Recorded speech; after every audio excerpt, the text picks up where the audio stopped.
लोगोफोर नै खानाय दारि लावजोब्बाय आरो ना आंना बेनिखायनो सेलुनाव फैबाय आरो सिनजानो थाखाय आबै सेन्टारनि दै सेलुना हाबफैबाय आं दा सिङाव नैबे आदाजों सिनजागोन आरो जोंहा आदायानो सेलुननि मालिकआ खानाय सिनग्राया लोगोफोर जिरायनानै लानोसै दायो खानाय दारि लावजोब्बाय नै लोगोफोर सिनजायाबो फैला माने गुसुं सिनजाबाय थाग्राखाय गोलाव लानो सुखुला नैबे आदायानो आरो ना आं थानाय गामियाव आनैमोननि गामिनिनोखा आदाया सिननानै लानोसै ओमफ्राय दा जिरायनानै लाबाय लोगोफोर मेथाइबो दामबाय आरो ना एसे बरिं जाखानायनि थाखाय माने मेथाइ दामना लाबाय आरो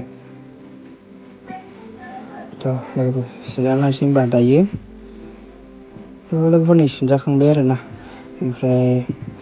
नर्मेलसोखा आंना गासिबो फट'फ्राव नुबाय थाखायो खोमा आंखौ माने इसेबां बेबायदि गुबुननि बायदि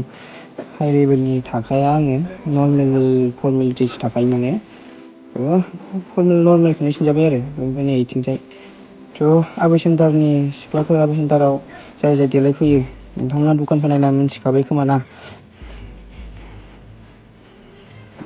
पार्लारबो दंखायो आरो बेयाव नै ओमफ्राय खानाय नखलिबो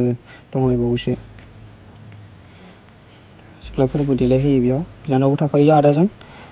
बिनानावा दिनै फैयाखै गावनि बिनानावसो आरो माने लोगोफोर दायो बिदिब्ला सिनजाखांबाय बयनिसिमबो गोजोन मोनाबिलि लोगोफोर बिदिब्ला बाय बाय